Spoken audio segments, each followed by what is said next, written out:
Hi, fourth grade. It's me again. I hope you guys all had some success with the first steps of the project. I wish I could um, see how you guys are doing. If you ever want to send me like a progression of how your project is coming out, definitely feel free to take a picture and email it to me. I would love to see how it's coming out. So for our next steps today in this video, we are going to still be picking some colors. So if you in the last video chose cool colors like I did, awesome. You're going to pick two new cool colors, um, well, of the same shade. So like I'm picking a dark green and a light green. But if you had picked warm colors, for example, maybe you picked a red, like a dark red and a light red, or like a red and an orange, you want to pick two new warm colors. So I'm testing out some different shades of green. Again, I have a lot of art supplies at home, so um, I have a couple different shades of color pencils to use, depending on what you guys have. Maybe you're using crayons, maybe you're using color pencils. Um, you're going to have to kind of figure out what's going to work best for you. And again, test out some combinations of colors. I was looking for a dark green and a lighter shade of green. So once you have your colors kind of figured out, we are pretty much doing the same thing as the last video. We're still working in the sections that we already kind of divided off.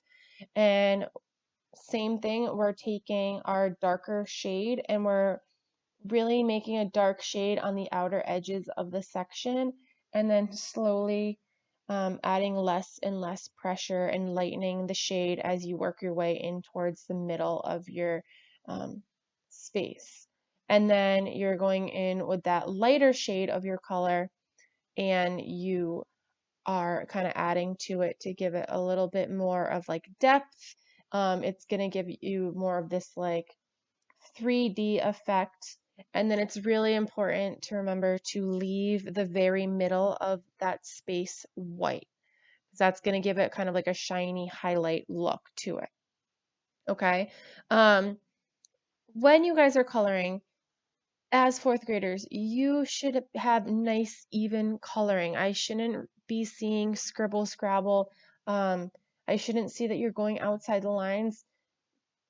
This is a project where you're at your own pace, you're on your own speed. Um, we're not in class with a 45-minute deadline. You have your own time to take your time. So really put in the extra effort. This isn't something that I want you guys to stress over. This should be kind of like a fun, enjoyable activity. So again, work on it 10 minutes at a time, but you should be having nice, even coloring, okay?